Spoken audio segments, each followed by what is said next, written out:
Lights, camera, Rolling. action. Welcome to my podcast, Let's Talk About Verticals, a place where secrets are spilled, stories unfold, and the mysterious world of verticals is revealed in all its glory. Behind the scenes, oh yes. Exclusive insights, absolutely. Eccentric characters, you bet. So pull up a chair, pour yourself something suspiciously strong, and prepare for a conversation you didn't know you needed. So welcome to the podcast Let's Talk About Verticals. And now, let's talk.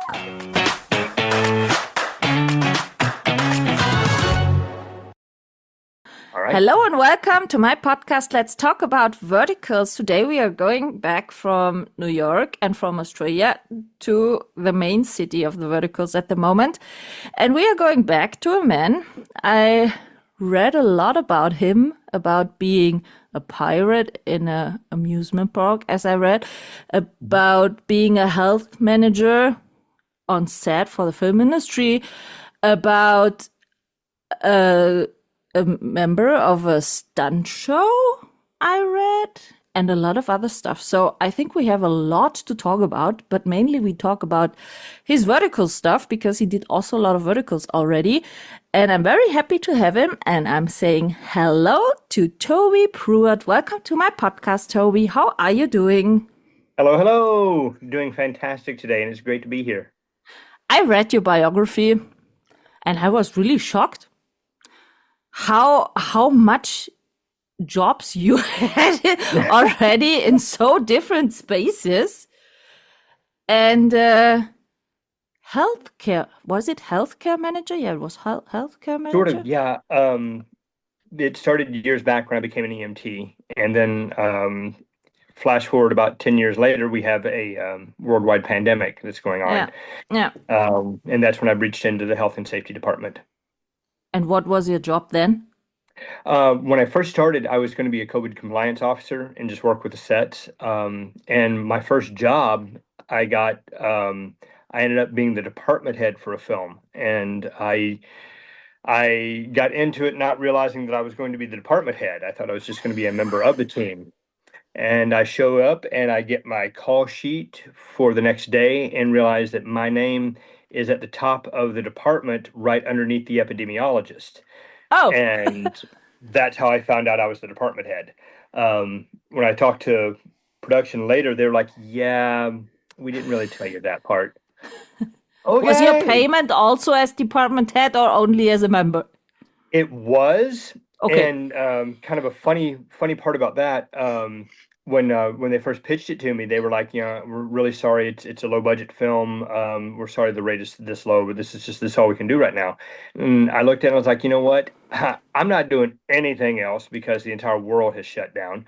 And I value, what this department can do. I value our entertainment industry. I'll do it. Why not? Let's do this. Let's keep people safe first thing, and let's get the entertainment industry back up. And about the job was so intense that it took me almost 3 weeks to file my first time card because I literally didn't have time. Mm-hmm. I was oh my God, I was pulling like 18 to 20 hour days, many days, because the film was in trouble, a lot of trouble. And when I filed it and I got my first paycheck, I was like, whoa, something's wrong here. Something is bad wrong. I've been overpaid drastically. Drastically. Yeah, I've been overpaid drastically. I wish that would happen to me. Overpaid drastically. It is the only time it has happened to me. Okay. And the funny part was, it was for like 6 weeks, and I think it was 5 to 6 weeks, and I said, they've already paid me more than what I was supposed to make for this 5 or 6 weeks. And the production coordinator, who is someone named Kimmy Johnson, just an absolutely incredible professional in the film industry. She looked at me and she's like, no, that's accurate. We just have a whole lot of taxes up here in Massachusetts. I'm like, no, it's too much. I'm paid too much. And she's looking at it and she looks at me and she's like, Toby, did you think Take that it. rate was, yeah, did you think Take that it. rate was for the whole film? I was like, yeah, I'm a flat rate. That's the whole film, right? She's like, oh, honey, no, no, no, no. That's your rate per week. And you had jackpot. Thank you, Oh, oh, pandemic. okay. You know, I was stunned, and it's one of the few times I can actually say that I I, I earned every penny of that check. I But know why now they were saying we're sorry it's so low, because that was the hardest, most stressful, most horrible job that I ever did well, and I earned every penny of it. yeah, but that then it's even better if it's paid really well. You know what I Yeah, mean? yeah, So, yeah. Um, so what did you do before this healthcare manager job? Well, I've always been an actor. I grew up in a radio station. My grandfather was a radio engineer, and he specialized in like connecting rural towns Mm-hmm. to the greater broadcasting networks. So I grew up in a really small town in Western Kentucky, and the radio station that I grew up in was the one that my granddad built. And Radio he was on the air station, for that's years. cool. Oh, it was awesome. It was incredible. Like some of my first words I ever spoke ended up being broadcast. It was incredible. Real small town though, really, really, really small town. There's not really a town or anything that we would call a city anywhere nearby. You had to drive 2 hours south just to get to the first city, and that was Memphis. There was a town called Paducah that was about an hour sort of northeast. But yeah, it was farmland, But mostly. that's the best area to grow up. I grew up in a Mhm. small village with 600 people, That's and amazing. Yeah, and our that's town it. had about 700. Yeah. And that was it. It was the best. You can be out on the streets every day. Nothing Mhm. bad happened. It was the best childhood ever. Yeah, it was safe. It was very safe. Yeah. But as a result, that's also, I think that's part of the reason why I love cities, because it's you grow up wherever you grow up, you always look, if you got a curious mind, you always want to see what the rest of the world is like. Yeah. True. True. And so the first city I moved out of high school was New York. Oh, Um, huh. Big change. yeah, yeah. I moved to New York. That's where I started my training as an actor, and I fell in love with the city. I absolutely fell in love. And since then, I've said that the only three places that have really felt at home have been New York, London, and Los Angeles. And when did you move to Los Angeles then? And why? I Yes, 2016 is when I got. Actually, January 1st of 2016 is when I arrived. Oh, that's not Um, so long. not so long, but in 2000, the middle of 2018 is when I went out on tour again, Mm-hmm. and that basically I had a storage unit in LA, but I was on an international tour, and that ran all the way up to the pandemic, 2020. Mm. And in 2020, when they shut all live shows down, I was back up in New York at the time, and they flew me to the home base. The home base was in Florida, and Okay. that's also where my folks lived at the time. And so I got trapped in Florida during the pandemic. Could be more worse to be trapped in Florida. Yeah, No. No? well, I yeah, it's you either love it or you Hate it endure or it. love it or what? Really? Yeah, yeah. I wasn't big on. Yeah, I'm So, trying to be nice. I'm trying to be nice. Some of my best friends are there, and just because it wasn't for me doesn't mean it's not for everyone. yeah. But I wasn't. I just really wasn't a huge fan. And Um, LA now because of the acting yeah, stuff? yep, yep. I almost went back to New York, but the film and TV industry is one that I'd sort of played with, but I never really dove into. Never really gave it my best effort, and Hmm. it was a challenge. And I was like, I want the challenge. Yeah. The other places I've done kind of what I'd hoped to do. So yeah, let's go take this challenge. Did you ever do also theater stuff or stuff like Oh that? yeah, yeah. Theater was the majority of what I did. I In was New I was a York Class B back? trained actor. Yep, yep. I trained at this place called the National Shakespeare Conservatory, and we had we called our sister school the Stella Adler Conservatory because almost the entire faculty at Adler was the faculty of National Shakes, and we'd exchange students and all like that back then. Um, so that's where I went to school, and I started working the off Broadway circuit right after that, and just had an incredible time. Oh my God, I miss those days and that time, and going from show to show to show. To have the Classes direct nonstop. feedback of the audience, Yeah. to Yep. feel the vibe in the theater. Yep. I did I also can. some theater stuff, and that's why I love it because Yep. some some days are so different. One day Mhm. they are laughing, for example, on scene one. Next they are Mhm. totally quiet on scene one. They are laughing on Mhm. scene three, and you think, "Huh? Yeah. That's not even funny." But okay. Yeah. Yeah. So it's never the Um, same, and that's what I like on theater. yeah, me too. That instant feedback. You don't have to wait months, or sometimes years at a time for something to come out to find out, you know, if it spoke to an audience. Mm, Um, and in some of the types of theater that I've been able to do, you can have direct relationship with not just the audience, but individuals within the audience. yeah. And you really get to communicate, you know. And for me, it was always kind of vibe when you see the whole theater is full, and you Mhm. take a look behind, Oh and yeah. you see they're all waiting for you, and you that's I love Mhm. that. That's great. It's Yeah. kind of special adrenaline kick. I don't know. Hmm. So when did you shoot your first vertical, and how did you get into that one? And Okay. big question, did you Hmm. already know what a vertical was when you shot your Nope. first one? Didn't, and none of us did. They weren't even called verticals yet. Um, when I auditioned for it, it was called a mobisode, and that A stood for what? mobile episode. A Mobisode. mobosode. Yep, mobile episode. And the first one I shot was in 2023. Also And very early. yep, yep. And it was the first big one. At Ah, least as far as I wait, know, it's the first big one. wait. Was you were the bad dad in the double life of my billionaire husband, I wasn't? was, but that was my second one. But that was the first vertical I've ever saw that Hmm. catched me to this space. Yep, That was the second one? What was the yep. first one? First one was the big one. Fated to my Forbidden Alpha. First, I didn't like the werewolf and vampire stuff, so I spared that and didn't watch Yep, it. yep. Nope, nope. It's honestly, it's a really good one. It still holds up.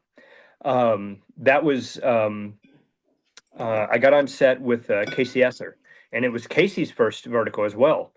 And we were actually talking about a few things. When I first auditioned for it, I got the sides. I did the audition. I thought it was like a gang thing, like a Sons of Anarchy, that kind of style. A Everyone gang was calling, thing. yeah, everyone was calling like Alpha this and Alpha that, and even my name was an old Southern name. I was the Alpha Ethel.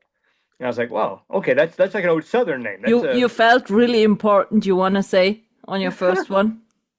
Yeah, I did. I really did. It was the dialogue was strong. There was like no indication that this was the type of medium that we have now. And so we got on set and they're restaging us and we're like frozen in place and I'm like, this feels like a black box theater. This doesn't feel, I mean, this is like we just barely move. And they're like, yeah, it's being shot vertical. And all the cameras were sideways and everything. And we're like, I was talking to Casey, I was like, dude, what's going on here? He's like, it's called a mobisode. It's like mobile episodes. I'm like you're watching your phone? He goes, yeah, but you don't turn it sideways. You hold it straight up and watch it. And I was like, oh, okay. And prior to that, a few years before I got to LA, I'd worked in Japan for a year, and I'd seen some stuff like that, some vertical content there. I Okay. didn't really understand it, but because most people were like so cram-packed on the trains, they didn't have room to like turn and do all that. Yeah, They would just yeah. hold their phone up and just watch stuff like that. I'm like, oh, okay, well, that's cool. That's interesting. Yeah. Um, but But it was that same conversation that I was having with Casey where I was like, I'm trying to get a feel on this. I thought this was like a gang thing, Sons of Anarchy, but we're in like these 3-piece suits. We're like really well dressed. He goes, yeah. Did you know we're werewolves? I'm sorry, what? Did you know we're maid? werewolves? What? Your fated Oh. maid? Okay. Oh, okay. Good to know. I guess I'm a werewolf.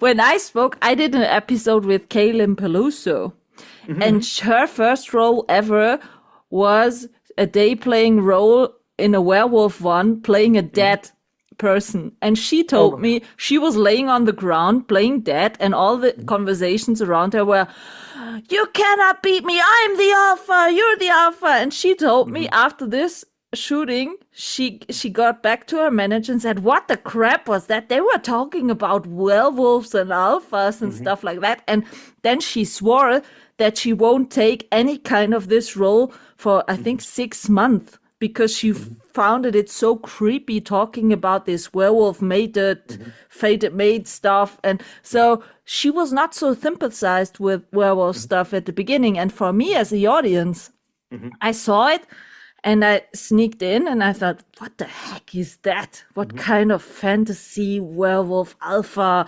green eyes stuff? No. And from the beginning, I didn't watch even vampires or werewolf film because I don't know. It was not so real for me to be stupid, but the other verticals also were kind of silly in the other way. But for me, it was no, I will never watch this. And then I don't know what the first werewolf one was I saw, but it really catched me with all this alpha and beta and omega stuff. When you get it, what's the roles in it, then it's really great. But first, when you don't have any idea what this whole werewolf stuff means, no. I think I've thought about this, why Fated took off the way it did. And there's a few things that I identify. I don't know if it's accurate or not, but I identify. One of the things like I don't know if it's worldwide culture, but it's American culture that always kind of got under my skin was this talk about the alpha male. I'm the big brother, the alpha male. And you got these fucking, you got these. It's fine. You can say anything. I said, you're gonna hear my real opinion here. You get these damn losers that want to brag about being the alpha this and the alpha that. And it's like, whatever, dude. Try being kind. Try being kind every now and then. You want to be the boss and sexy and all like that. Try being kind. That's sexy, but it's kind of a thing. So in Fated, we were alphas, but it wasn't in your face, alpha. It was mentioned, but it was the story that was the star of that. The plot, the story, what was going on. So whether I was actually a werewolf or not, like my character never transformed, but I stormed into the Alpha Alexander's office, and that was Casey, and demanded, him to help me find my daughter or to avenge her. Yeah. And so it was about that. And it also happened to be that we were alphas. And if you look at that film, I don't know how they wrote it, translated it. I don't know how it came to be, but it was so well written that the story itself was a compelling one. We just also happen to be werewolves. And where I saw many of the companies that try to copy that, they were just copying the superficial stuff. Okay, he's an alpha. We gotta make sure that it's like big, sexy young guy and take his shirt off. But that's a lot of problem in the stories now. I started, as I said, the first one I saw was with Jared Harper, the Double Life of My Billionaire Husband. It catched me by an ad on Facebook. I tried to resist 2 months, and then I got weak because I want to know how this story ends. The first stories I saw, because I then got a weekly membership on Real Short, and I watched 4 nights and days, all shows that were released till then. And the first stories, even if it's werewolf, vampire, or the typical tropes were better than the stories now. Because at this time, when it starts, there wasn't so much violation in the storylines. There wasn't not typical this raping, kidnapping, miscarriage shit you see now nearly in every vertical. The stories were mostly well written, even if it makes sense with the werewolf stuff or not. But the stories were totally smoothly going from episode 1 till the end, and not till now is it. You see, the first 10 episodes are so overloaded with every stuff you need in a vertical. Then you hit the paywall and then the story flats totally. Because you get attracted, the audience, to watch it after the paywall. But then sometimes from episode 11 till 60, it's only the big question, maybe in a banquet scene. Is he a fraud or not? And that's all. The story is totally flat. And the first stories, as you said, the first stories were so well written. I really loved to watch the first verticals. Let's say nearly all of them who dropped 2023 or at the beginning of 2024. But when this all popped up lately, the storylines are so shit. It's funny. Micro Hollywood has gone through a condensed and quicker version of what traditional Hollywood did. Something worked, so it became the race to see who could do the next one. I remember years back, they were talking about the race for the next Camelot movie. And they had like 3 or 4 King Arthur movies come out within the course of like 2 years. And most of them really weren't very good. A couple of them got popular because of like certain stars in it, or someone took their shirt off, something like that. But the storylines, it's like they raced through them too quickly because they wanted to beat each other to the punch. And that's Micro Hollywood did the same thing, and they did it quicker because they had AI tools at their disposal that could crank out a script or their version of a script within minutes as opposed to days. And so they knew that they just needed, they look for what sold, well, the violence sold, so let's put more in. And it became gratuitous violence. And the gratuitous violence just nobody cares about. And it's not, it doesn't do anything positive. It's nothing like that.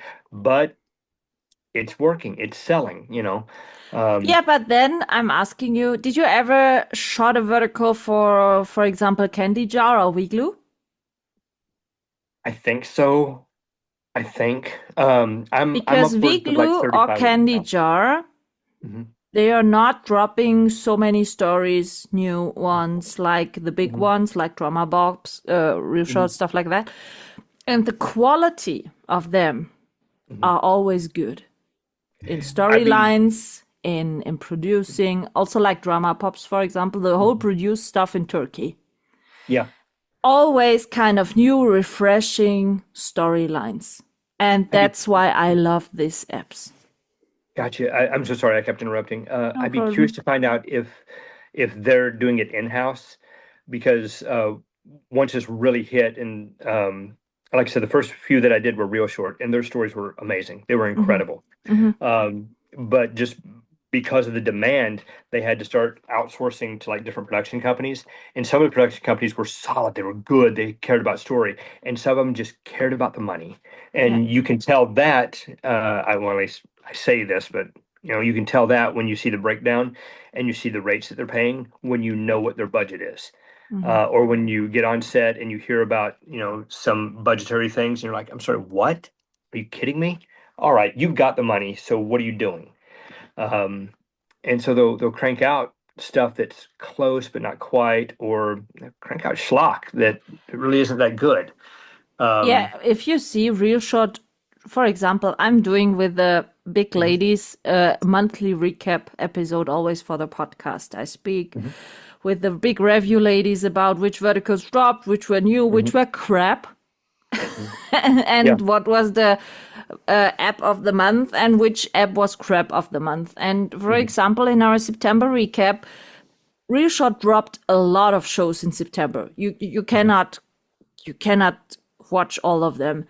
And the quality was really bad. They put a lot of shows out, but the quality was really bad. And that's why we prefer, for example, the smaller apps like Vigloo, Candy Jar. Vigloo always have stories based on books. That's really great, because if the books are doing well, you can assume that the story is also good.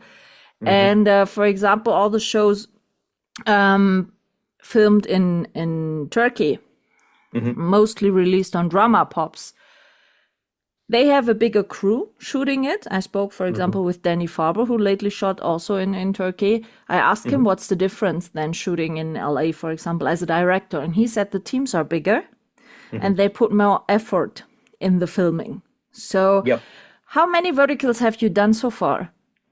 I'm over 30 at this point, but I'm not sure exactly how many, because I've literally lost a couple of them. Like they were last minute. I came in to help out.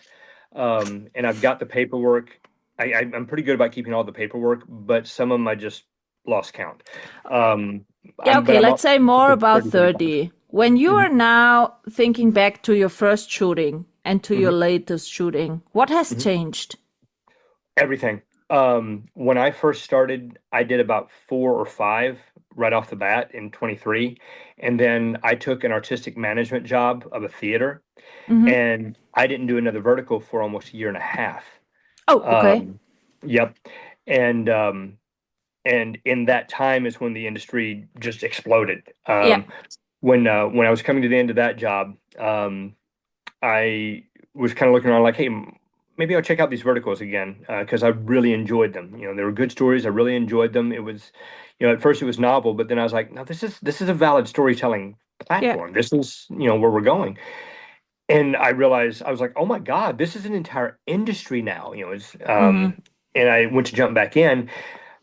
Challenge was, back then when we first started, you know, a few people in the industry knew me. You know, I still got some great friends and such, but a year and a half passed, and now nobody knew me until they connected me to like Faded to My Forbidden Alpha, the Billionaire Husband, and there was 2 others that I did that were on the Real Short platform that were pretty popular. Until they connected that I was that guy, then I was just nobody. So I kind of had to start all over again. And I'm not gonna lie, I'll be honest with everyone, it's been a struggle. It has been a real struggle to come back, because the market at that point had already gotten saturated. And they had, God, I know how I want to say this, but I don't want to speak disparagingly on folks. They sort of decided that my type wasn't what people wanted. So I was shuffled off to the, you know, only one day or a couple of days on set. And I ended up playing, because I'm not 20 something, you know, that's pretty obvious. I'm not 20 something. That's pretty obvious. I bet you're 30. Okay. Yeah. But I also found out that I was playing roles that were a lot older than me. Yeah. Oh my God. Just not long ago, I had a line come out about having a great grandchild, and I'm like, it's not even possible. I mean, I recorded an episode with Karen Smolinski, and she told me she had to play a 78-year-old great grandma also. Yeah. I was working with Faith Orta, and I think the absolute world of Faith. She is so good. She so was your great grandchild? Faith Orta was your great. She wasn't my great grandchild, but she was telling me about that she did one that was supposed to be a time jump or an age gap. Yes. And so she was supposed to be like in her 40s or 50s, and she was excited about it because she's like, you know, because Faith's a really good actor. And she's like, I'm excited about this, and went in and they just put like a couple of small crow lines on her, and she's like, wait, no, this is the scene where I'm like, this is where I'm the oldest, and they're like, yes, you're like, do the makeup, and they're like, oh no, you need to be young and pretty. What? But I'm wait, what? She goes, yeah, you got to be young and pretty. That's a small details that are sometimes missing in verticals.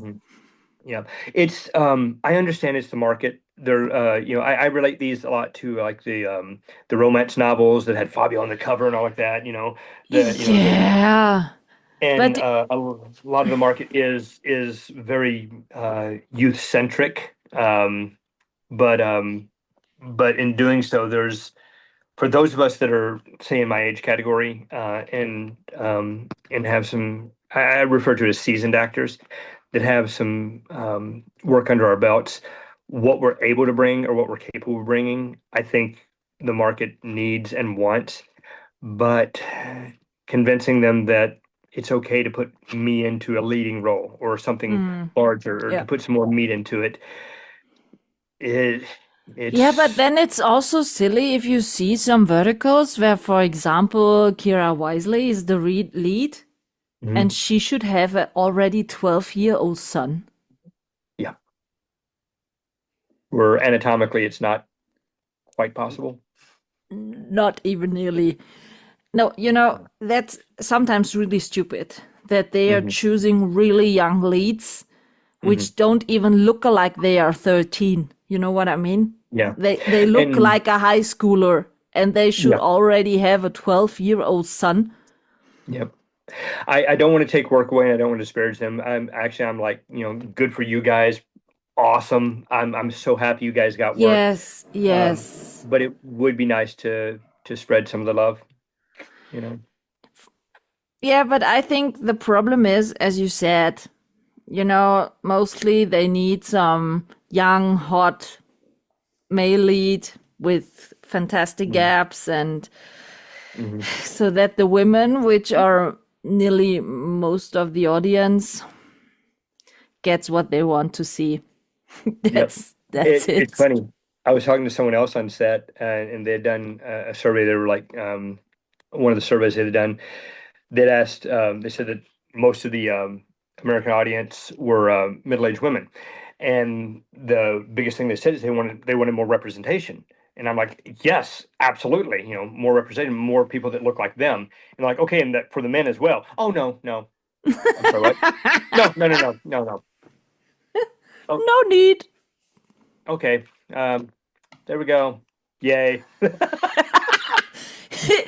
Yeah, but that's kind of tricky one. For me, for example, but that's also, let me tell you this. I, for example, cannot watch the Chinese verticals on Real Short, for example, because for Mhm. me, it's really exhausting to listen to the Chinese language and watch it with the English subtitles. But the mainly reason why I cannot watch it is if you see this hot billionaire CEO stuff and you have a Chinese one, I'm 5'10". Yeah. And the Chinese people are always so thin, skinny, and small. I cannot believe being protected by a Chinese CEO billionaire. It's more reasonable if a Cayman Cardiff will do it, for Mhm. example, or a KCS or I don't know, because they are not so thin, skinny, and stuff like that. So that's the same reason I cannot watch the Chinese verticals because for me, the lead doesn't fit to watch. It's like a cultural perception. Yes. Um, It yeah. doesn't fit. And that's the reason also why I say, okay, I understand it. When we need attractive men as a lead Mhm. to watch a vertical, not to What are you see saying? every time the, What are you saying? yeah, why not? What are you saying? You want to do also the towel drop? Oh, sure. Yeah, yeah. You ready I for that? asked, I asked every male actor, the younger one. I already recorded with Casey, and I said, Casey, Mm-mm. listen, how many verticals did you do? And he said, yeah, around about 49.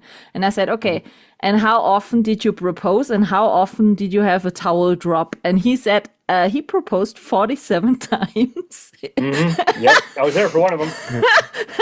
and towel drops a lot. And I said, Hmm. oh, come on, didn't it bother you to do it over and over again? If the story is good, no, it doesn't bother at all. But the story needs to be good. If it's just gratuitous, it's like, whatever. Um, as you can probably guess, like I said, I'm not the youthful spry that I used to be, but but Maybe yeah, you should take your beard off, maybe. I did that for one or two, and then they always asked me to grow it back in. Okay. And it's funny because I've had like it's been like salt and pepper for years, like Okay. even when I was a youth. My beard used to going kind of reddish, so a lot of that looked like, so it ages me up. But what's funny is I spent a lot of my career not only in theater but as a stunt professional Yeah. and in live action shows. So the joke that I had on set was like, actually, I'm not that bad looking without my shirt. It's just nobody believes it. So they always like dump me up. I'm using three-piece suits and other stuff, so I look all frumpy, and I'm like, oh, guys, you have no idea how long I'm spending in the gym here. Yeah, I actually don't mind, but and you don't want to. Oh, okay, whatever. Give me a You try, know, please. yeah, just give it a shot. The one that I did with Ashley Belote, and this is actually one I'm really proud of. What was the The title? Is it already It released? was, Yeah. yes, Forbidden Love with the Young CEO. And I think the world of Ashley. Ashley, once again, is probably one of the top actors in the vertical world, and not just the vertical world, but she is complete pro. Just amazing person, amazing person. But that's the When same. Sorry for interrupting, but that's the same Mhm. shit. She has to play Haley Lorelei's mother, and Yes, they give her two gray stripes, and that was it. And she yep, should be Haley Lorelei's mother. hmm That yeah, was in we, our monthly recap, the crap vertical of the month, mhm. because it was so bad casted. Yeah, Why? we Why we do they talked about that. cast? Why do they cast a woman in her age for this role? There are so many great older female actresses. I don't understand it. Until these like surveys come out and they hear it, they won't do it because what has sold is youth. Youth, period. You can put youth in anything as long as it's youth. That's the formula. Um, and the thing is, some of these young actors are phenomenal. They're fantastic, and Without I'm so happy asking, for yeah. them. But also, and I've talked to many of them. They're like, yeah, I shouldn't be playing this. This is, but it's paying What? my rent. So what Yeah. do you do? What were And Ashley when you thought you spoke with Ashley about this role? What were her thoughts about playing Haley Lorelei's mother? we were joking about it. We were laughing about it because I consider her a very good friend, Yeah. and she knows that I've kind of been stressed out a little bit about like I just can't get them to change their concept of me in Hmm. casting, because the machine is much bigger than I am. Yes, absolutely. The machine's bigger than I am. I mean, and let's be honest. There's a few names out there of guys and girls that are just wonderful actors, that are wonderful humans, that are your vertical stars. They're the KCSers, the Yeah. Richard Serras. Noah Recently, Farnley. I worked with Eric Lutz recently, and my God, what an incredible human that was! An incredible person, incredible actor. And you've got I mean, I'm embarrassed. There's not as many of the females that I recognize by name because, Kirby Elwood is a big one. Kira yeah, Wisely, Mariah Moss, all I worked them. with Kirby once. I'm sorry, I just blanked on all my names. But Fine. I'm always blanking on the titles. It's fine. yeah, Faith, Laura Faye Smith, and Laura Faye Smith is not one of the younger actors, but she's one of the better actors out there. Period. Hmm. Um, just a dream to work with. Um, um, Ashley, I'm losing all my names. Haley, Cassie, who I just recently worked with, both Haley and Cassie, Hmm. for a day on film. They're wonderful, wonderful, wonderful. But but they've all acknowledged that yeah, there are um, older actors that should be given meteor roles. Yeah. Um, and I'm not saying replace the leads. I'm saying No. meteor roles. You know, More supportive roles, bigger supportive yeah. roles. But with that, then we get into another discussion, which I'm sure we'll hit soon, is the pay disparity. Um, for one, the pay disparity between men to women is horrible. It's Yeah, just I awful. heard a lot about it. And I heard It, also, for example, when I spoke to Karen Smolinski, she lives in Vancouver, she Mhm. told me she has totally the shit part in payrolls because she's older than 50. She's a Yep. female one, and Yep. she's from Vancouver. Yeah. When they are flying over, the actors and actresses from the US, they Mhm. get paid better. They get paid better when they are Mhm. lower than 50 years and if they are male one. And so she said she hit all the three pay Categories. gaps Yep. lines, and that's really shitty. I hit 2 of the 3. I'm male, but the way that I've had to fight for my rate, and my rate is low. I'm going to be honest. I'm a cheap date. I am a cheap date, Mhm. and I have been told outright that I wasn't worth it. Really? Oh yeah, yeah, yeah. I've been told outright that I wasn't worth it. Why Um, you haven't been worth it in their eyes? Yep, because I wasn't, in that category that they pay the high rate to. The thing that my big thing is the industry works a very specific way, and it has for years. And it's some of the ways the industry works is good. Some of the ways do need improvement. But when these came over, they were non-union, of course, and I'm good. I never joined Screen Actors Guild, but Hmm. there's a very specific reason for that, and it's not a bad reason either. It just literally had to do with location. I am a union actor in that I'm Actors Equity. That's the stage union, and I've been Actors Equity for half my life now.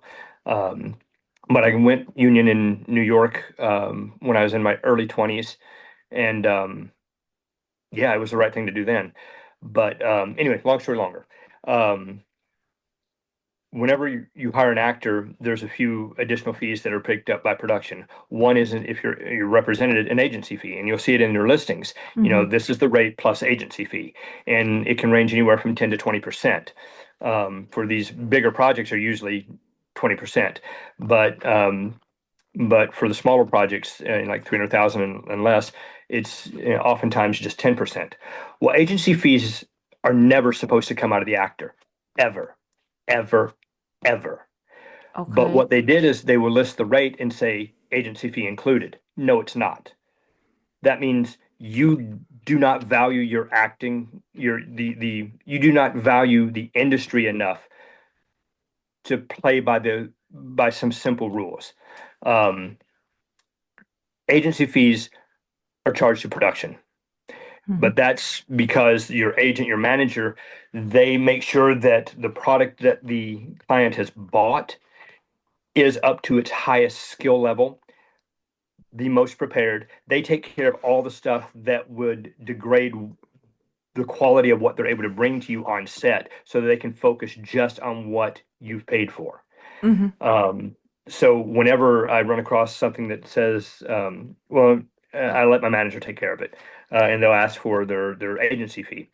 Um, I was very specifically, I was hired for one. Hired for one, it was a $300 rate Per um, day? per day for 2 days of work, and it was a lot of script. And I was like, "Yep, this is in my wheelhouse. It's something I'm good at. I can do this." And so my agent reached out and asked for the agency fee, and I got a cut and paste response, cut and paste, because I went back and saw other emails from this casting director, word for word, said the exact same thing. I'm so sorry, but the budget on this one is too tight, and we're not going to be able to pay the 10% agency fee. $30 a day for 2 days, $60 total. And you know, my manager reached back out and was like, "Hey, this is actually below his daily minimum. Hmm. We're willing to do it, just add the 10%." And they wouldn't do it. And I said no. So they didn't get me. I didn't get to do the job. And I wasn't worth $60. That's what it came down to. And in that same production, because I knew other people in it, some of the leads were getting paid. It was like advertised 800 or 900 a day, but they were getting paid 1,500 a day. So, yeah, I understand you've got a budget, but you've decided this lead is now worth 1,500 a day, which, some of the jobs, I'm not gonna say they're not worth it, especially with some of the people, they are worth it, Yeah, yeah, but so is the rest of your cast. yeah. And And to hello, from throw someone 900 away, to 1500, it's $600 more, and you can even get $60 for 2 days for Mhm. agency fee. How Yeah, ridiculous! it's insulting. It's devaluing.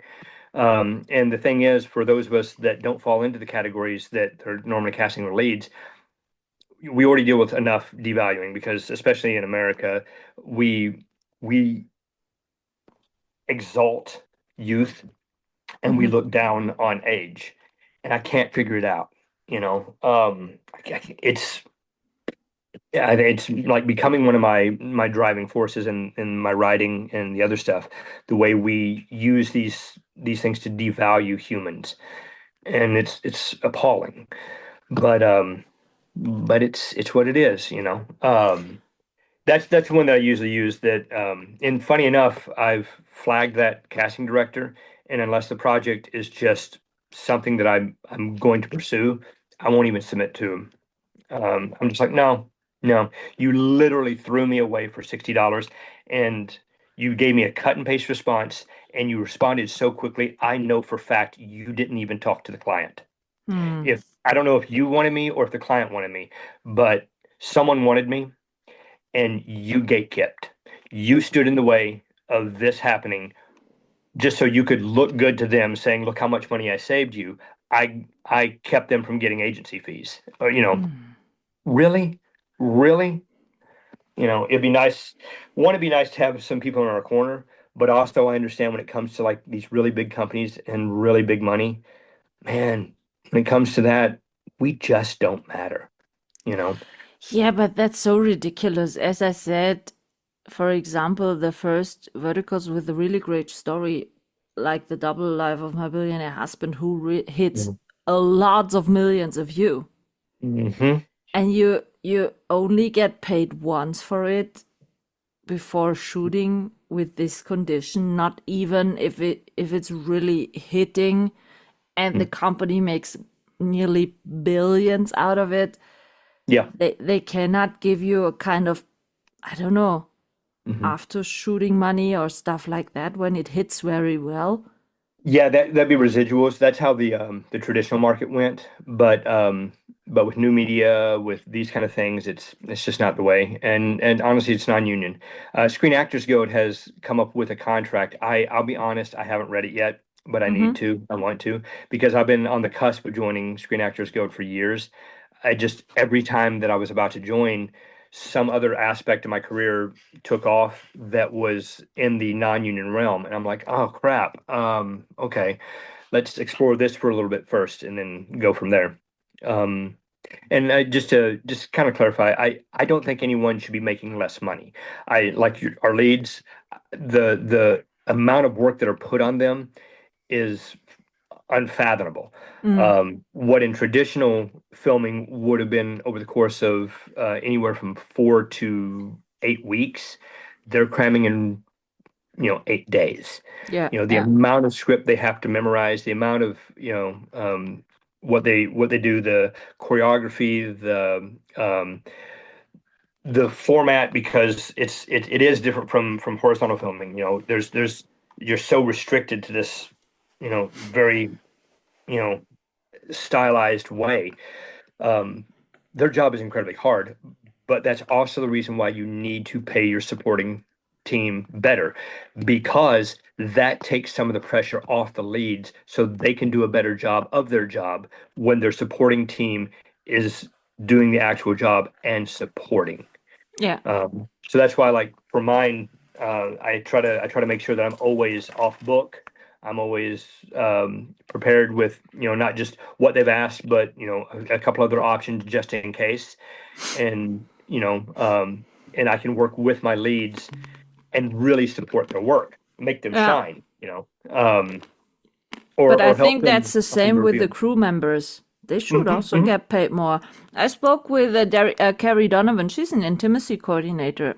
And she Hmm. told me, for example, that intimacy coordinators don't get paid as much as a stunt coordinator gets. Hmm. And they are Yeah, doing the same job, but in different ways, One for it the sort stunts, of. one for the intimacy scenes.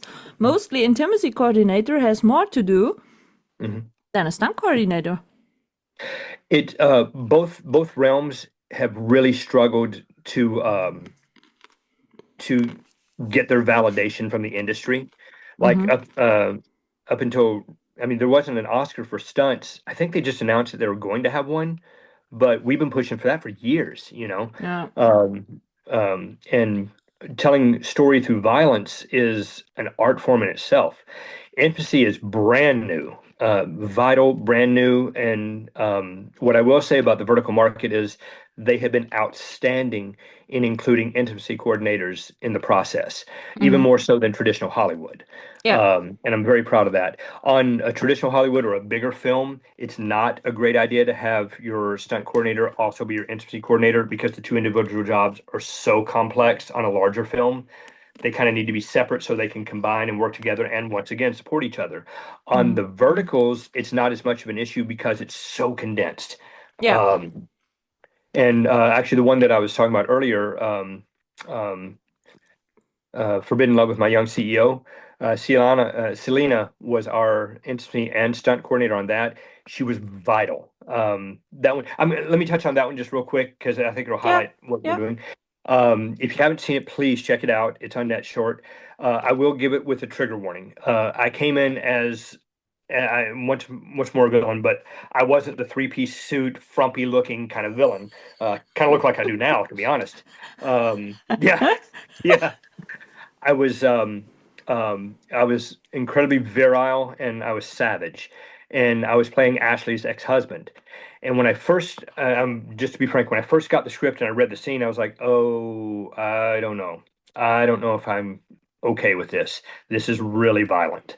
And I read the story. I'm like, it does fit in, but it's going to depend. Are they going to just do it for gratuitous violence, or are they going to tell story through violence?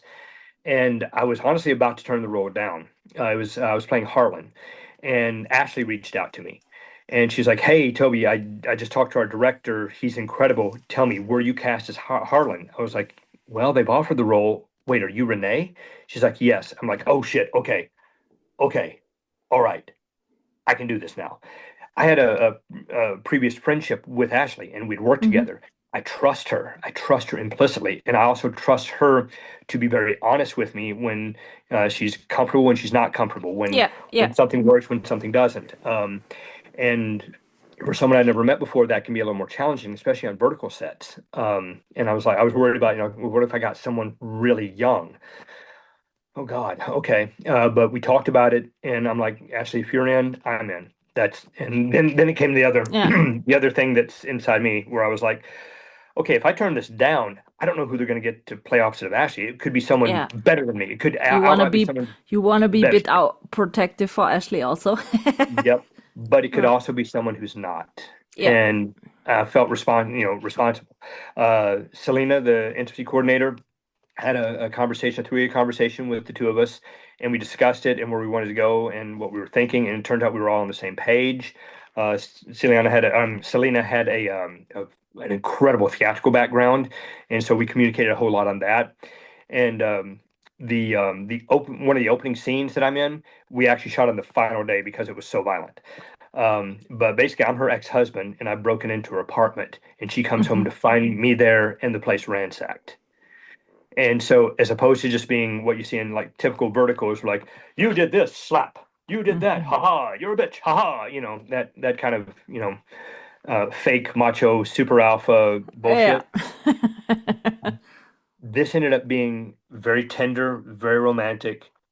Let me not use the word romantic. Let's not use the word romantic. Very tender, and the violence came out of a reason, a relationship that didn't work. Hmm. And one of the two couldn't deal with it. Okay. That was my character. So it's some of the more savage. Um, um, it's one of the more savage scenes, but it tells a story. I'm really proud of it. The way our cinematographer, God, he was incredible. And I'm blanking on his name right now. I'd love to prop his name. Um, but he's British, and he made sure, like for the hero scenes, he shot on tripod, so they were steady, they were solid. You could see what was going on. For our scenes with that, he took the camera off the tripod, and so it's a little shaky, it's a little unnerving. So Hmm. the story through the cinematography tells the story of unrest on the screen. So that when Tristan showed up as the hero and put the beat down on my character, it meant something. Yeah. Like I said, trigger warning because it is very violent. But please go out and check out Forbidden Love with the Young CEO and leave a comment or something. Natural. It was a natural, right? I think so. I think that's not sure. Yep. Okay. And one thing, if folks don't mind, because like we've discussed a little bit, like especially with supporting actors, any of the supporting actors you see that you like or make an impression, mention them, tag them. We never get mentioned, and even just a small mention is incredible. And with that being said, Aline from I Love Verticals spoke in one of our monthly recap. We every month, all of us say who's the actor and the actress of the month. And she named one month a support actress as her actress of the month, and told that or said that this supporting actress did an outstanding job and did better than the leads. and put them into the shadow.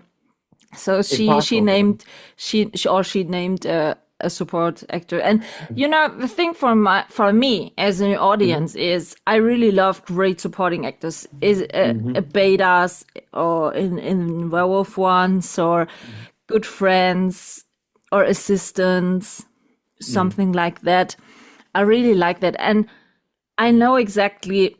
It happens so often that I don't know who's playing the support role because I don't know the actors, And so the credits is always a big theme to talk about, the missing credits. Even for the directors and all the crew members, they are missing for the audience. So for me, sometimes it's totally hard to say who was that actor or who was this actress and who directed it, because it was really well produced and stuff like that. It's really hard with this shitty messing credits. But we spoke a lot what has changed, but what keeps you still so attracted doing verticals? It's kind of a loaded question because I will be very, very truthful with you. Some of it is necessity. I'm an actor for a living. Yeah. That's how I pay my rent. And right now it's the main thing that's hiring. That's the business side of it. But the truth is I'm also a storyteller, and I love being able to work with actors, directors, clients. I love doing this work. I love telling stories. And I've always approached the verticals. Like I said, when we first started, we didn't know what they were. They weren't even called verticals. I've always approached it as like this. The script will be as good as you make it. You will occasionally get scripts that are terrible, but every single playwright and screenwriter has got drafts they've written that are awful. And before they get to revise, sometimes they go to print. That's why you have the luxury of a rewriting process. That's why I do believe this, the good verticals work with their actors. They hire top quality actors and work with them to take something that may not be finished yet, or a script, and be like, hey, this is what's going on. What do you say we twist it this way? What do you say we twist it that way? What do you give your actors a little leeway? And once again, I go back to the one with Ashley. Opening scene started off as being something stereotypical, very stereotypical. She comes in, there's alcohol bottles everywhere, and Harlan is drunk. And I talked to the director, Eric Schwager. Incredible director, fantastic director. I was like, hey, I got a thought. Do you mind if I share it with you? He goes, yeah, sure, go ahead. What do you think? And I'm like, what if he's not drunk? And he goes, what do you mean? I'm like, what if he's not drunk? The scene is she comes home, the place is destroyed, he's drunk and attacks her. What if he's sober? What if he's sitting there eating cereal? Just as mundane as possible. So this is no longer just drunken and gratuitous. This is intentional. And he's like, oh shit, that gave me chills. I'm like, and then he's like, okay, we need 10 more minutes. This is what I need. And we actually cleared some of the alcohol bottles away and gave Harlan, we didn't have cereal on set. So it's like actually a bowl of nuts. But he's just going to be sitting there. He's just going to be casually eating something sober. And then the scene goes from there. And there's a chilling aspect of that, but that's storytelling. But that's Mm-hmm. also when you get a group of professionals together and you build something together. So you're not just cranking out schlock. Yeah, the Uh, creativity. yeah. Yeah. I remember us being able to do some of that on Faded. I remember that on Billionaire. There's been several that I've been on where I've had these wonderful, wonderful freaking directors. They're like, hey, this is what we've got. Something doesn't quite feel right. Can you give me something? Yeah, I got you. I got you. And we work it together. And Teamwork makes that's the what keeps me dream coming work, back. huh? Yeah, it does. It does. And that's what keeps me coming back, getting to work with these artists. Do you miss your stunt show times? Yeah, I can't lie about that. I miss it. Would it be I possible to do that again? Sorry for asking at your age. Yeah, yep. And it's kind of funny because you're looking at a different oh my God, a different world altogether where once again you do have a lot of the young ones coming up. Some of them respect the folks that have been doing it for a while. Some of them have yet to learn how to respect them, and I get Mm-hmm. it because I was young too, and I was Yeah. excited. I was going to get into it. I was going to do it. Um, there are certain things I won't do. Oh, I'm not able to do flatly, but I won't do again. I'm not what they call a tricker. So I don't do a lot of parkour. I don't do a lot of, flipping, tumbling. I do tumble, but I don't do the wild tricks. I'm not going to be a tricker, but I can tell a story through violence. I can tell a story through combat because that's also one of my careers. I've been a fight coordinator for years and years and years.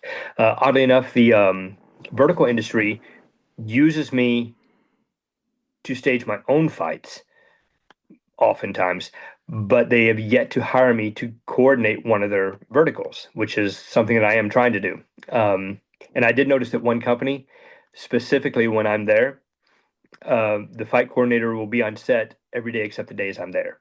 And I'm like, guys, really? No, I know what you're Would it doing. be possible to you for you to do a stunt coordinator on a vertical set? Oh God, yeah. And I'd love to. For the one, there have been a few that I've been in where they're like, yeah, we don't have a coordinator today. I'm like, do you want me to take care of it? Because you fall into this category. I don't want anyone to get hurt on set. Yes. That's what kind of takes it over. But in the same respect, by doing what I'm doing, I am slighting those professionals that have worked their life to build a stunt career as a coordinator, and I don't want to do that. I have Yes. loyalty to my team, my people. So I don't want to take any opportunities away from them. But we're on set, we're about to shoot, and I'm watching something that is dangerous happen, or I've been asked to do something like, well, yeah, I can do that, but you're supposed to have a coordinator here. Okay, all right, I will do the job to keep people safe, but you know, um, Normally, it's not my job. it's weird because it makes you feel like a scab, you know? Yeah. Yeah. And that's not good. That's not good. I mean, part of the reason why, hopefully, if I do get to grow in my career as an actor into not just verticals, but into film and TV, that's the reason why want a stunt double. Not because I'm so important. No, because these are the people that are trained to do this. They're Yes. good. And by doing it myself, even though I can, I'm taking jobs away. I'm taking food off the table of Yes. a tradesman, of a craftsman. And I don't want to do that. I want to spread the love, not hoard it. Yeah. That's Um, good. but yeah,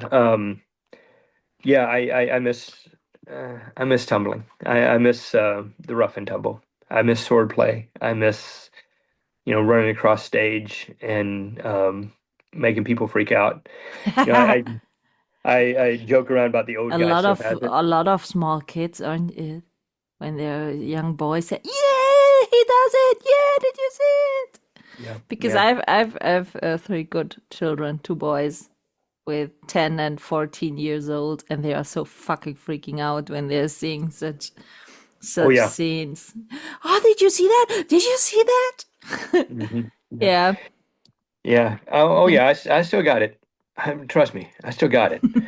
It's just a matter of convincing those that'll hire you that you do. You know. Yeah. Yeah, I understand. Wow. What last question before I'm doing a Mhm. 5 question quickie with you. What do Mhm. you think will change or improve in the vertical industry in the next year? Ooh, that's sky's the limit, to be honest. Finally, this year we've gotten recognition as a legitimate format, a legitimate Yes. form of entertainment. There have been some major industry professionals that have not just done lip service, but put the money where the mouth is and sunk some stuff into it. I'm so excited about some of these platforms. I'm watching Fairflow because some really good people are working with that one. I'm really watching Gamma Time. Gamma Time is the brainchild of Bill Block, and I worked for Bill Block at Miramax. When I was doing health and safety, I Hmm. was specifically assigned to Miramax. Okay. I was their director of production health and safety for a solid year during the pandemic. So I did 5 films for them. That's actually where I was in Turkey. I did a Guy Okay. Ritchie film in Turkey, in Antalya, in Doha. I did 2 films up in Boston, one in Ogden, Utah, and one in Los Angeles that I really believe is one of the precursors to the vertical market. I did it was a remake of He's All That called She's All That. But if you notice it, all the stars in She's All That, they were all TikTok stars. And it turned out that TikTok had funded most of this, and they brought in an incredible director, Mark Waters, and he is a phenomenal director of young talent. And I'm watching him work, and I'm watching them work. I'm like, these guys are good. Mm. This I can see where this could go. So you fast forward about 3 years to the emergence of the vertical world. I'm like, well, this makes sense. Yeah. They were already experimenting with regular Hollywood.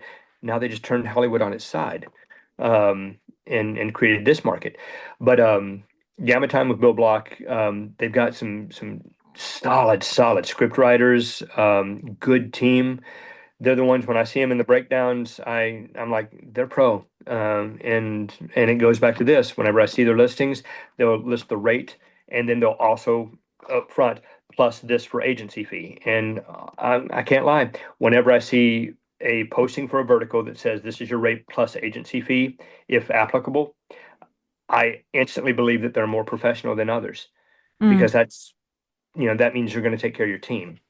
Um, that could just be me being, actor and selfish. I don't know, but when I see that's a mark of professionalism that I admire, and I can't lie.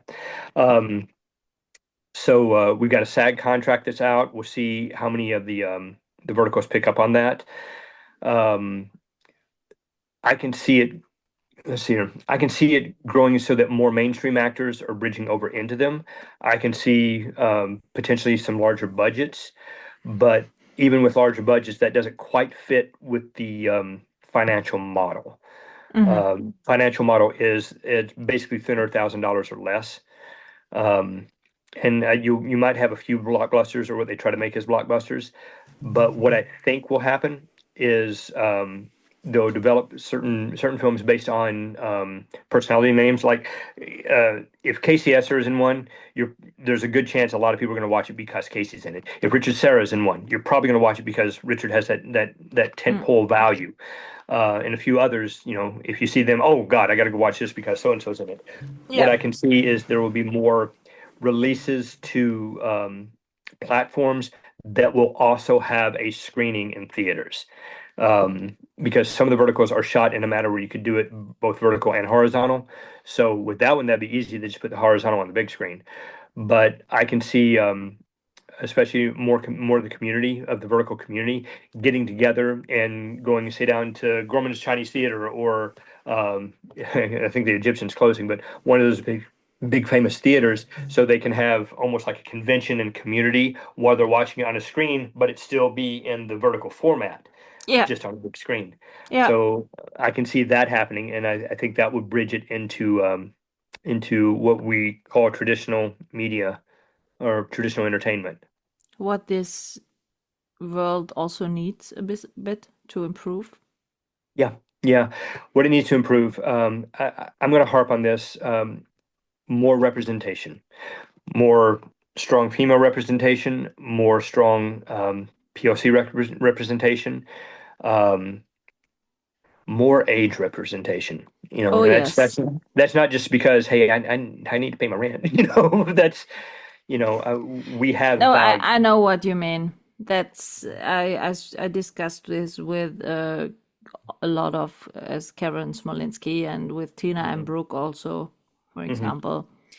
Yeah, I totally understand that. We will see what the next new year will bring for this vertical space. I think we are just at the beginning of this vertical space. There will be a lot going on in the next years. I think so. I hope so.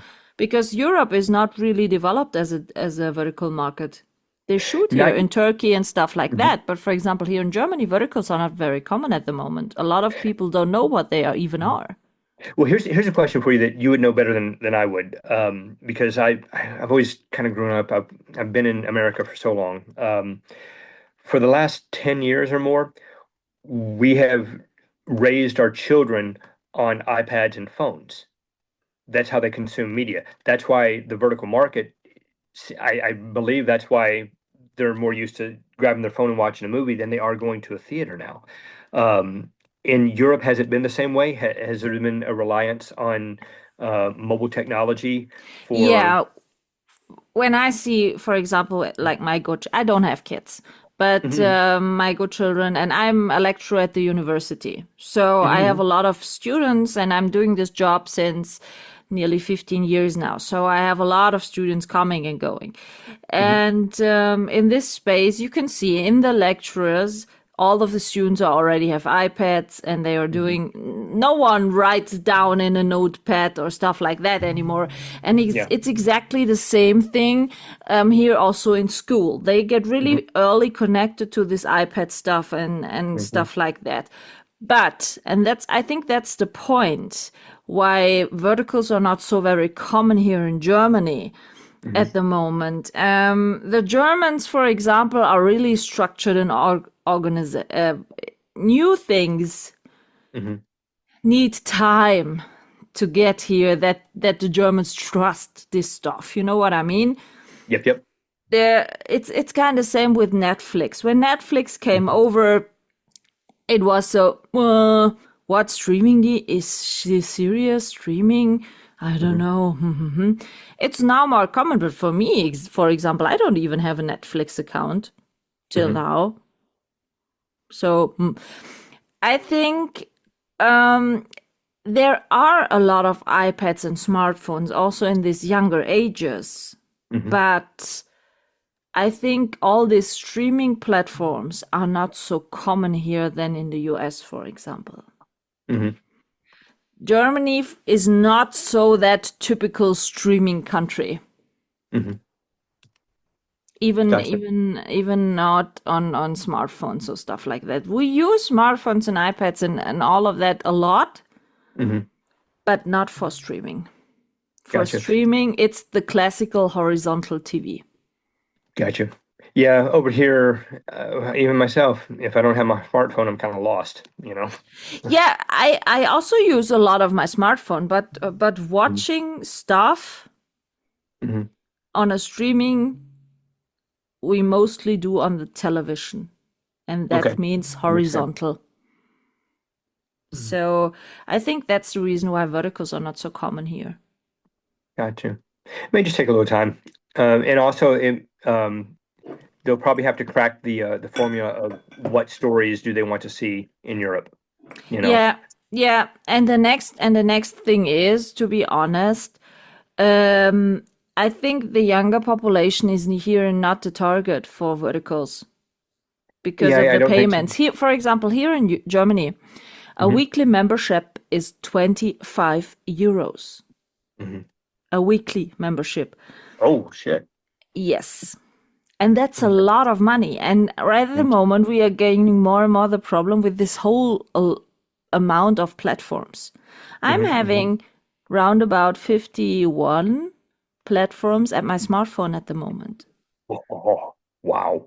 And I know people with even more. And if you have to pay for memberships, as I said, only that you can watch 1, 2, 3 shows, Yep. that's really expensive. I spoke to other fans in the US, in Australia, stuff like that. They're all memberships cheaper than here in Europe. Wow. Okay. So I think that's kind of, if you're a not a working person, I think you cannot afford really memberships for verticals at the moment here in Germany. Makes sense. Yeah. So I think there it has to be a bit adjusted. For me, I would prefer having, let's say, 10 or 15 platforms where all the stuff is shown. But lately, I have the feeling that with every new show, a new platform drops. It feels that way. A lot of people have jumped on the bandwagon. So that makes it more difficult. Yeah. To really watch. And I think that's the problem, that's why here in Germany verticals are not so common at the moment. A lot of my friends of mine ask me, what are you doing now in your second podcast? What's this vertical? Is this vertical a film? No, it's not a film. It's a type of watching things. It's a streaming soap opera stuff like that. Yeah. Okay. Are there different shows? Yeah, there are different shows. And a lot of people at my age also, which should normally know about it. But it's not, I think Europe it's good for filming. They are producing in Lithuania, Italy, Great Britain, Istanbul already. There have been verticals produced. But the audience is not so big at the moment for these verticals here in Europe. And I'm sure if they will grow, there are a lot of more potential here. Yeah. And I think it would be good for you as an actor because it's cheaper to produce verticals here in Europe. That's why they are flying over a lot of actors from the US to Europe. Yep. And give them food, hotel, and shoot the verticals here. And for example, Candy Jar, this app, is based in Germany. Oh, okay. But there haven't been shot verticals in Germany already. And I think that will improve in the next, let's say, 2 years. The European market is the market they should concentrate on because here is a lot of potential for this vertical stuff. It's like an untapped market. So yeah. Absolutely. Yay. And it's in the middle from the Chinese stuff and this middle culture countries. It may take your local artists to develop the storylines that the people that they know so well want to see. And then the larger companies will come in and be like, okay, so you've done the work, you developed it. Let me fund you to produce that. So that may be the mixer. Danny Farber, for example, told me lately that Good Short shot now the first one in Turkey with Danny Farber. Okay. So I think they will hop on. I hope so. There's I got to work with one of the production companies that was based out of Turkey, and I've worked with a few that were based out of the UK. And it's wonderful. It's incredible. And yes, their storytelling is different. Yes, their storytelling is unique, but that's what makes it so valuable. And that's what works. You need more platforms that take the risk to publish this kind of new stories. I think that's needed. Yeah. I don't need 20 more verticals with the typical trope shit. Sorry for saying that, but it is. No, it's okay. We don't need 20 more people standing around in a room shouting at each other. I don't believe you. Yes. He's a fraud. No, he's not a fraud. And I'm always thinking, show them your damn ID and the problem is solved, please. Yes.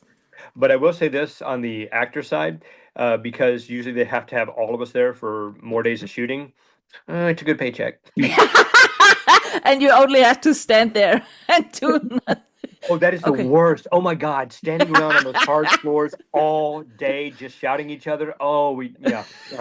Most of the women I know have they High heels and stuff. yeah, yeah, and they're like, okay, are my feet in the shot? Can you see my shoes? And they'll wear their tennis shoes or Crocs or something, and I'm just like, I wish I could. I'm over here in a pair of Doc Martens, with my ankles breaking. But but that's when Yeah, I look around and see all the actors like, oh shit, we're all getting paid today. Oh, good, good, good, good, good. Yeah, I love this yeah. job. I love this job. I love this job. No, but I I love it think, when my people get paid. as Yay. I said, I think the European market will improve in the next 2-3 years. Yeah. There is a lot of potential here.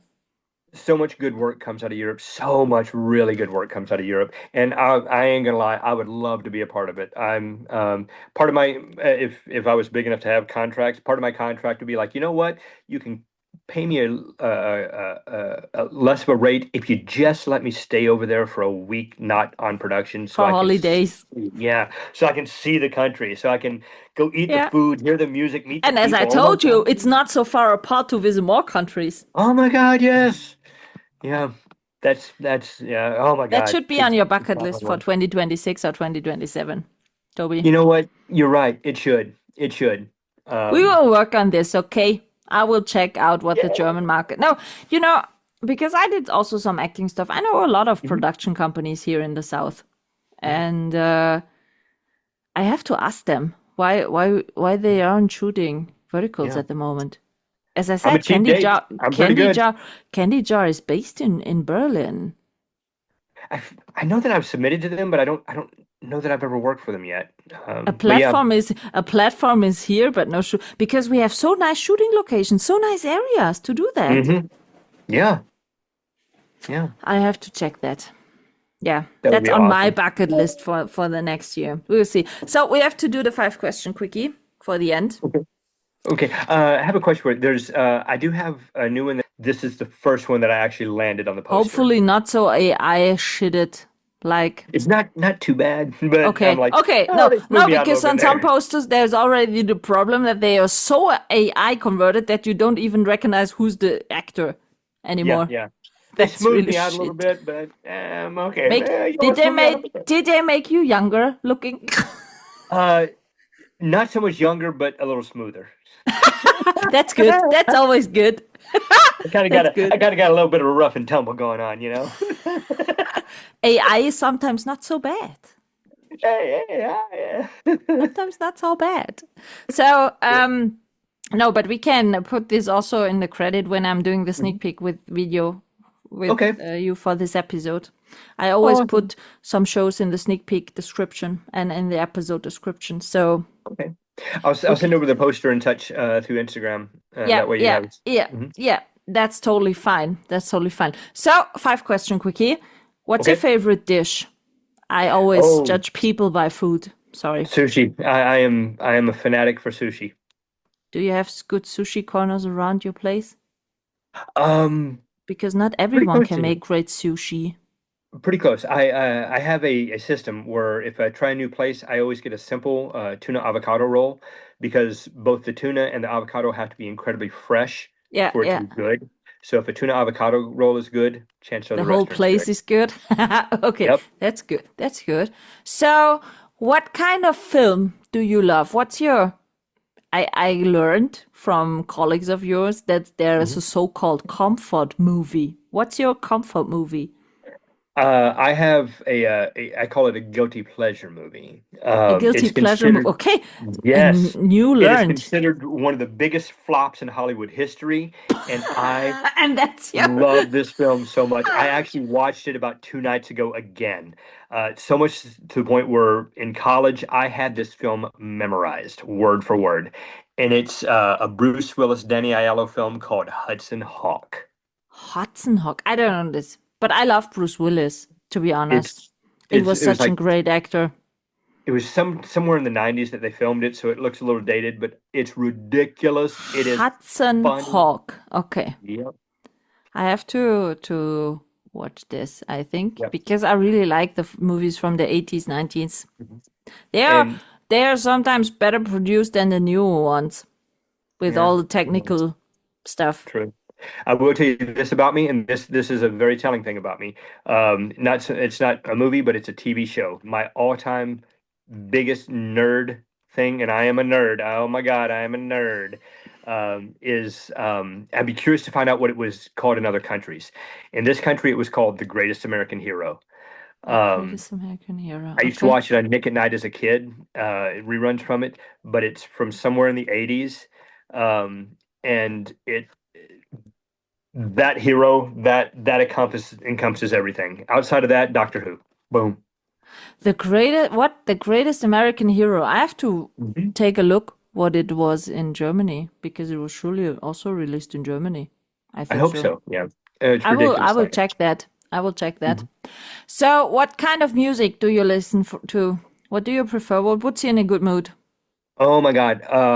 Almost everything. I grew up in a radio station. I got Oh exposed yeah, to that okay, all true. kinds of music. And it depends. I'll throw in some show tunes. I love going to redneck bars that do karaoke and singing Broadway show tunes. Karaoke is so great. I love this. When I was studying, we had a karaoke bar near our living place, and every Tuesday was karaoke evening. I loved that. Yep. That was Uh, so fun. That was. as much as I I love always sang. watching. I always sang Brian Adams.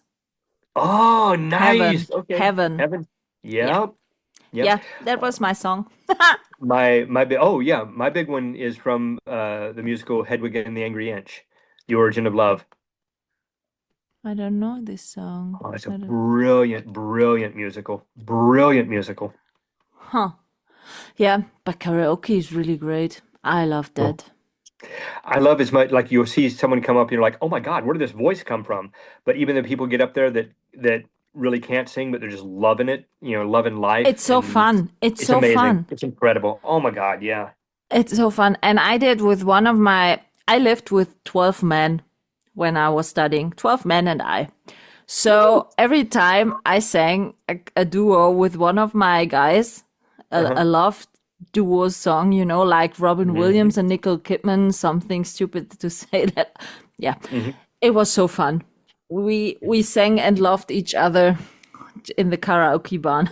It was so That's great. awesome. I missed this time, really. Yeah, Yeah. yeah. I totally understand. Karaoke is so self-care moments. I love that. I really love that. Yeah. But you know what? What you want to know? A fun fact. Yes. What what rises up out of karaoke? I'm hosting in my garden. I'm having a 1,000 square feet garden here in my house. I'm hosting Oh, every year a garden concert. I have a nice. project called Michaela Sound Garden. Oh, that's incredible. That's amazing. It's like almost like well, you're planning it, It's but I it's was a going to say like a unplugged pop-up concert. it's an unplugged garden concert. That's amazing. It began with one of my roommates from studying hmm because he was playing guitar and I had singing lessons in the school hmm area. And hmm in the first Michaela's Sound Garden, he and I sang.